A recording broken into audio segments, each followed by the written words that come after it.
I'm very well, thank you, David. Very well indeed.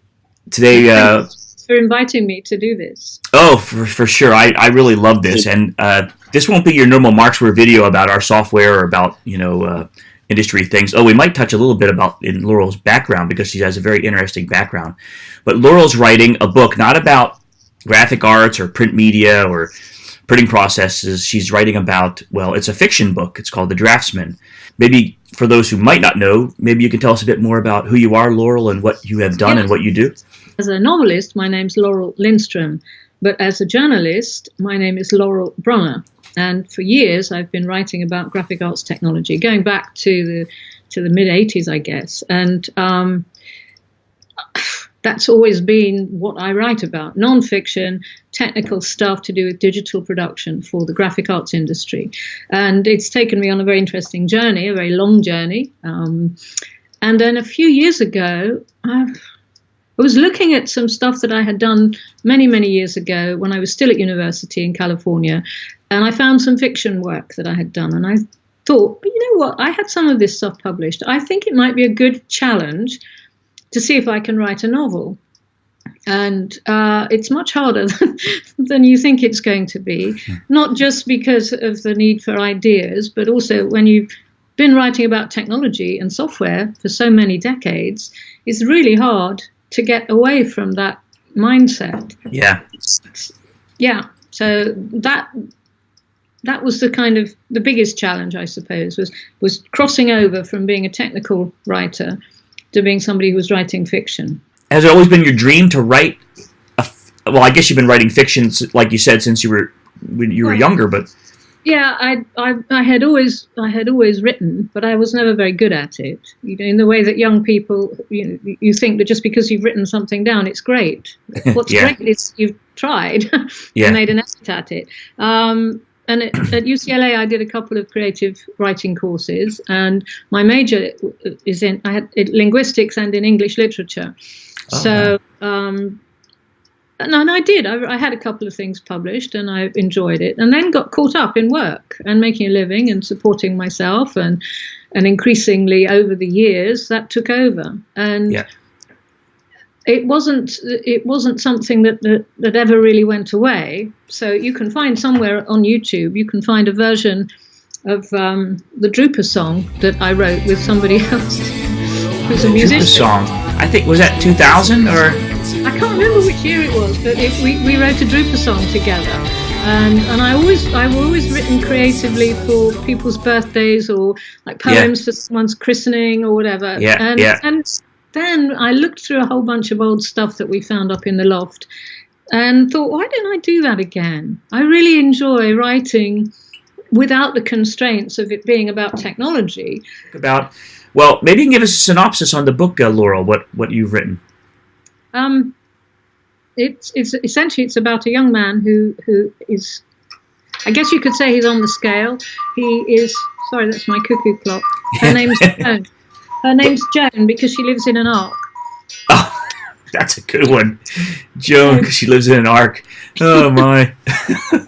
Anyway, Joan is finished now. So yes, this young man is very, very clever, and he unexpectedly becomes very, very wealthy, and he needs to change his life because he doesn't live a very healthy lifestyle. He's got a lot of baggage that he's carrying around.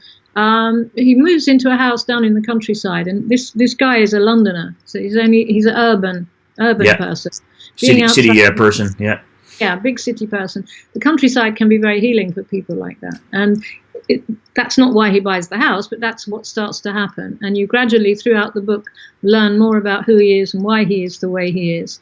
And the way we learn that we are healing from whatever damage we've suffered, I think, is largely down to how well we engage with other people and history and stories. And he starts to engage with the characters who used to live in the house that he's bought, and he's very interested in what happened to them. And in the course of the book, we start to find out a little bit more about who these people are, and at the very end, we find out much more. Interesting, very interesting, and very interested because I bought the book as well, and pre-ordered, I guess you say. It's not out yet, and I'll put I'll put a link where people can do the same. But that's really great. Yeah, no, and I'm really interested to see how the inkjet fits into all this and the.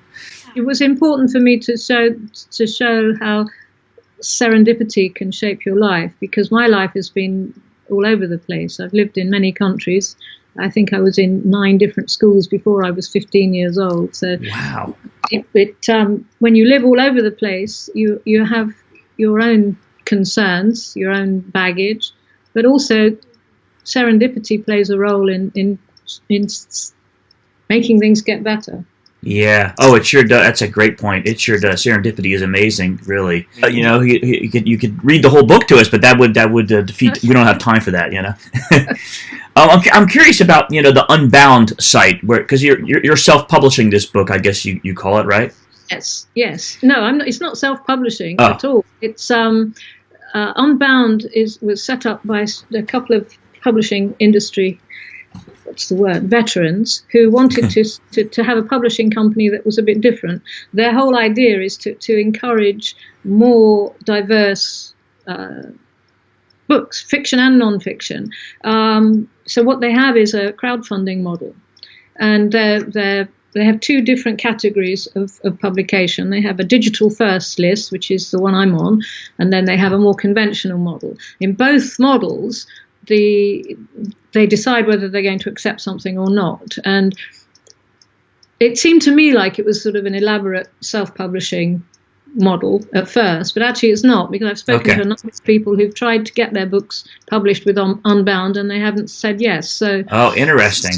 Okay, yes. So they're it's a real nifty site. I mean, I'll put links to this, and I'll probably show some screen recordings of that in between when you're talking here, because it was very professionally done. I mean, that's part of what drew me to this was, of course, your name. I mean, been seeing you around for years, and then the site was all in a nice combination. Yeah. So the book itself, are you going to be laying it out in InDesign? How does that all work? I mean, Well, I are you using Quick Express? How does this all? Or Affinity Publisher, maybe, No, they use software called PressSense. PressSense. Yeah, which is you combine. This is I think this brings me full circle, because it's a piece of software like InDesign or Express, but it's like, I don't know, £200 for a 10-book license. I don't know what Unbound's arrangement is, but an author can get a copy of it for free and lay out their whole book. Laurel can't see this, but this is the Unbound site, and there you'll get all the information on the Draftsman. Move Laurel over here. And a brilliant but damaged man. This is a story of his genius, his healing, and a forgotten mystery. I mean, it's a great, that's what got me too. I was like, well, I'm going to buy it. Why not, And Thank you. what's also nice with this, if you sign up via Unbound, Laurel has I don't know if there's a frequency when it comes out, but every once in a while you get short stories about the bees, Yes, the 3 Bs, Burly, Twirly, and Curly. I hope everyone here will check out Laurel's book, and there's going to be a short video of this interview, and there's going to be a longer video, so you can click on one or the other, whichever one you happen to be watching now, and really, I could just go on asking Laurel questions about her Seybold days. I mean, just so interesting about your history and background. I mean, you were right there in the beginning of digital publishing, which is just fascinating, Yeah, it was fascinating. Wonderful years. I wouldn't change it for anything. Great. Laurel, thank you very much for your time. And thank you very much too, David. I really appreciate it. Really wonderful. No problem. We appreciate doing it.